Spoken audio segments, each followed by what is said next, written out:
শহীদ আল্লামা দেলাওয়ার হোসাইন সাইদি রহমতুল্লাহ আলাইহি। কেউ যদি বলেন মারা গেছে, না, উনি মারা যায়নি, ওনাকে মেরে ফেলা হয়েছে। 3টা বছরের ভেতরে আমার সাথে একদিন দেখা হয়েছিল জেলখানায়। উনি 1 নম্বরে, আমি 4 নম্বরে।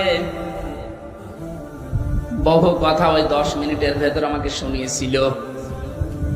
সব চাইতে আশ্চর্য, যেদিন ওনাকে হাসপাতালে নিয়ে আসার জন্য সই নিয়েছে, ওই দিন ওনাকে ধোকা দিয়ে বোকা বানিয়েছে জেলার আর সুপার, এখন যারা স্বীকার করছে। ওনাকে এটা জানিয়েছে যে আপনি মুক্ত হয়ে যাবেন। এদেশে নির্বাহী আদেশে যিনি দায়িত্বে আছেন ওই সময় ছিলেন, তিনি নির্বাহী আদেশ দিয়ে আপনাকে মুক্ত করে দেবে, আপনি মুক্ত বাতাসে আবার কোরআনের কথা বলতে পারবেন। এ কথা বলার পরে সই নিয়ে ওখান থেকে বের করে প্রথমে গাজীপুরে নিয়ে যায়, ওই জায়গা থেকে নিয়ে যায় মেডিকেলে। ওখানে যাবার পর গাড়ি থেকে নামার সময় যে হাসিটা দেখেছিলেন আপনারা, আমরা তো জানি না, পরের দিন শুনলাম মারা গেছে। এখন ভিডিওতে দেখতে পাচ্ছি যে হাসিটা উনি দিয়েছিলেন, ওনার বিশ্বাস ছিল আমি আবার মুক্ত জীবনে কোরআনের কথা বলতে পারবো।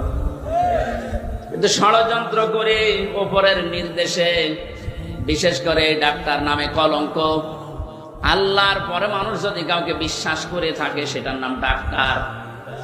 আর এই কোলাঙ্গার ডাক্তার মোস্তফা জামান, এখন আরো 2 জন আছে, এরা ভেতরে নিয়ে ইনজেকশন পুশ করে লোকটাকে দুনিয়া থেকে শহীদ করে দিল। অনেক যদি অসুস্থ হবে, আপনি বাস্তবতায় টের পান না। কোন মানুষকে ওইভাবে অসুস্থ অবস্থায় হাসতে কোনদিন আপনি দেখেছেন? সুতরাং উনি মারা গিয়েছে কখনো না, আমি বিশ্বাসও করি না, কোনোদিন বলিও না। উনি শাহাদতের মর্যাদা পেয়েছেন কারণ সারা জীবন ওনার মোনাজাত ছিল আল্লাহুম্মা ইন্নী আসআলুকা শাহাদাতান ফি সাবিলিক। হে আল্লাহ, আমার সাধারণ ভাবে মরণ দিও না, মরণ দিলে তুমি শাহাদতের